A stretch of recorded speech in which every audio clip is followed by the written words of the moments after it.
गेली एक 4-5 वर्ष रिझर्वेशनची, प्रामुख्याने ओबीसी रिझर्वेशनची, इतर मागासवर्गीय आरक्षणाची केस दावा हा सुप्रीम कोर्टामध्ये, सर्वोच्च न्यायालयामध्ये सुरू असल्यामुळे स्थानीय स्वराज्य संस्थांच्या निवडणुकाच झाल्या नव्हत्या. नगरपालिका नाही, महानगरपालिका नाही, पंचायत समिती नाही, जिल्हा परिषद नाही. फायनली अनेक वेळेला तारखा पडल्यानंतर 4-4, 5-5 वर्ष लोकनियुक्त प्रशासन नसल्यामुळे न्यायालयाने निर्णय दिला की ह्या केसचा निकाल लागेल तेव्हा लागेल, तोपर्यंत तुम्ही निवडणुका घ्यायला सुरुवात करा आणि आमच्या फायनल निर्णयाच्या अधीन राहून करा. निर्णय असा आला किंवा हे अबॉव 50 आरक्षण आम्हाला मान्य नाही असं न्यायालयाने म्हटलं तर झालेल्या निवडणुकासुद्धा कॅन्सल होतील. शेवटी कुठेतरी ॲक्सेप्ट करायला हवं होतं, त्यामुळे शासनाने हे स्वीकारलं आणि निवडणुका सुरू झाल्या. परिणामी 288 नगरपालिकांच्या झाल्या, एवढ्या कधीच एका वेळेला झाल्या नाही. मग 29 महानगरपालिकांच्या झाल्या आणि आता 34 झेडपीच्या व्हायच्या. तर पुन्हा एकदा सुप्रीम कोर्टाने असं म्हटलं की 50 अभाव आहे, 50% आरक्षण वर आहे, अशांना आता घेताच येणार नाही. 12 ज्या 50 बिलो आहे त्यांच्या घ्या, पण तरी 12 झाल्या. 3 महिने त्यावेळी ओन्ली निवडणूक निवडणूक निवडणूक निवडणूक या सगळ्यातून एक 2 दिवस, कारण माझं झालं असं की 19ला मी माझ्या श्रेष्ठींच्या मान्य अमितबाईंच्या सूचनेप्रमाणे कोल्हापूरचा निवासी असूनही, विधान परिषद सदस्य कोल्हापूरचा असूनही, पदवीधरचा आमदार कोल्हापूरचा असूनही पुण्याला येऊन लढलो. तेव्हापासून घर शिफ्ट न केल्यामुळे घर नावाचा विषय फार राहिलाच नाही. आणि परिणामी आता निवडणुकांनंतर असा निर्णय केला की 2 दिवस इथे पावसला येऊन राहावं, पुन्हा 2 दिवसानंतर आहेच सगळं आपण. पण तुम्ही आता भेटलात तर निवडणुका का नव्हत्या झाल्या याची पार्श्वभूमी सांगितली, केवढ्या मोठ्या संख्येने झाल्या तेवढे सांगितले. या विचारात विचारा.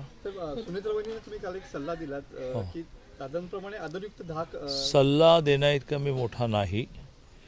मी त्यांना, अजितदादांना ॲप्रिसिएट करताना, अजितदादांचं कौतुक करताना मी असं म्हटलं की त्यांनी खूप मेहनतीने एवढे वर्ष त्यासाठी राजकारणामध्ये घालवावी लागली, एक आदरयुक्त भीती निर्माण केली. तर प्रशासन त्यांना खूप टरकायचं, हे दादा विचारण्यापूर्वी कर्रे फाईल ती पूर्ण.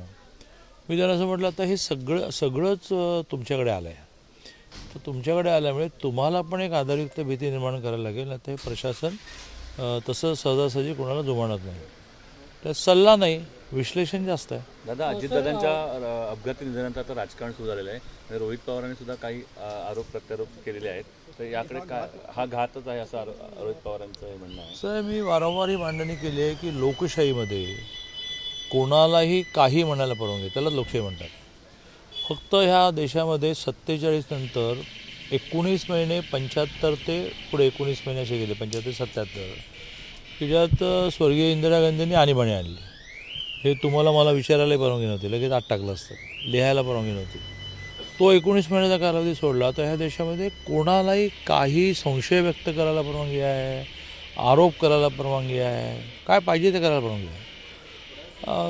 रोहित पवार तर अजितदादांच्या कुटुंबातले सदस्य आहेत, त्यामुळे त्यांना असं वाटतं आहे की बा काहीतरी घातपात आहे, तर त्यांनी तो व्यक्त केला पाहिजे. पण त्यांनी तो असा माध्यमांपुढे व्यक्त करून होणार नाही. एखादा विषय आपल्या देशामध्ये ती एक गोष्ट करायला लागेल जी विदेशात असते, की एखाद्या गोष्टीच्या मुळापर्यंत जातात, अभ्यास करतात, प्रयत्न करतात, यंत्रणा लावतात, मेहनत घेतात. आपल्याकडे त्याची काही कोणाची तयारी नसते. आपलं उठायचं, तुम्ही अलीकडे एका वेळेला माझ्यासमोर कमीच आहेत, एकदम 20-20 बूम समोर ठेवले की आम्हाला एकदम स्फुरण चढतं. म्हणजे पुन्हा एकदा मी रोहित पवारांवर टीका करत नाही, पण परिणामी एखाद्या विषयाला प्रेसमध्ये मांडून काय होणार, लोकांना कळलं, पुढे काय व्हायचं, तर संबंधित एजन्सीकडे कंप्लेंट करणं, पुरावे गोळा करणं, पुरावे गोळा करण्याची एजन्सीज लावणं आणि सोडायचंच नाही, मुळापर्यंत जायचं. असं रोहित पवारांनी करावं. चौकशी समित्या तर खूप नेमल्या गेल्या आहेत, त्यांच्यापुढे त्यांनी सगळे पुरावे करावेत. हां सर, शंभूराज देसाईंनी भाजपला आणि पर्यायाने एक प्रकारे तुम्हाला एक इशारा दिलेला आहे, म्हणजे सांगली महापालिका आणि जिल्हा परिषद निवडणुकांवरून एका लुगड्यावर बाई म्हातारी होत नाही, आमची भूमिका ठरवणार आहे भाजप कोण, असं त्यांनी.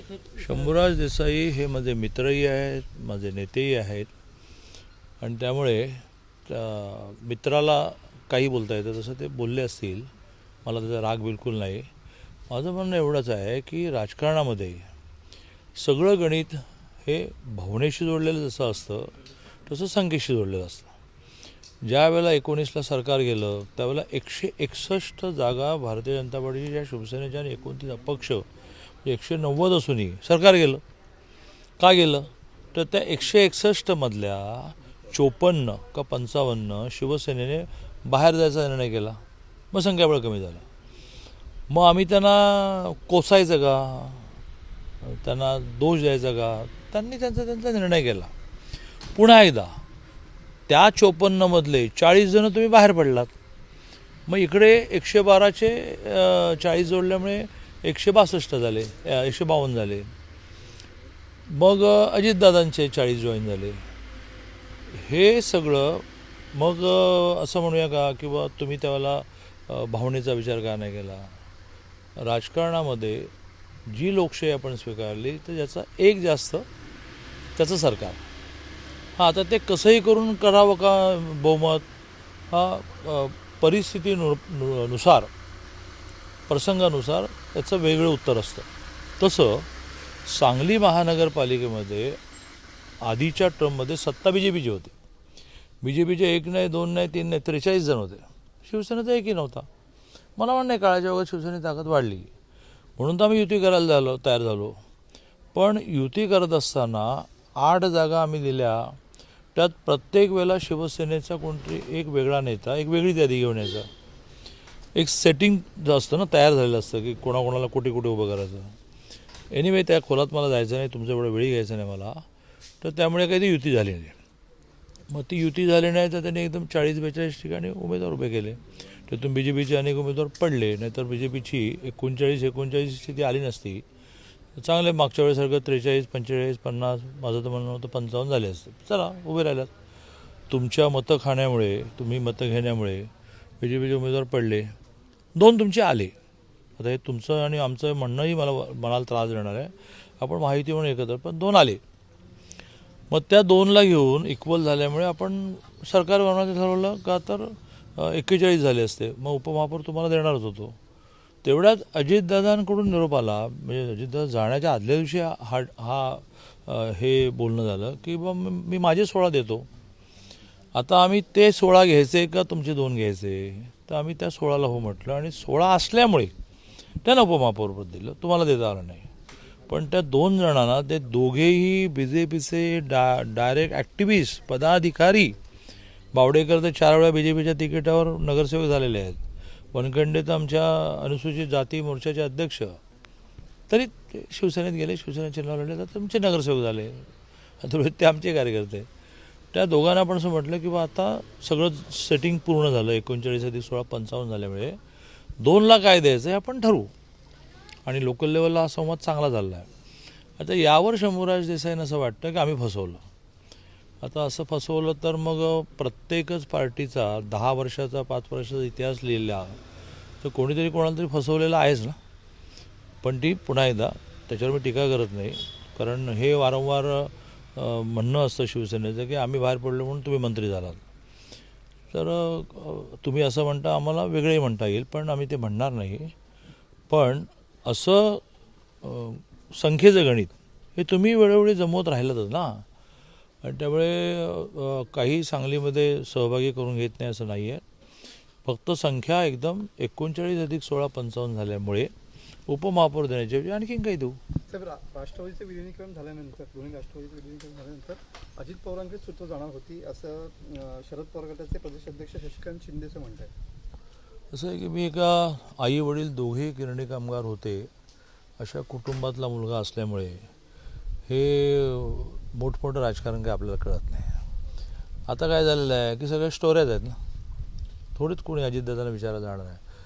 माझं भाग्य असं की आदल्या दिवशी सांगली विषयामध्ये जो समझोता झाला तो त्यांनी ताबडतोब माझ्यासमोर त्यांच्या जिल्हा अध्यक्षांना जगदाळेंना कळवला.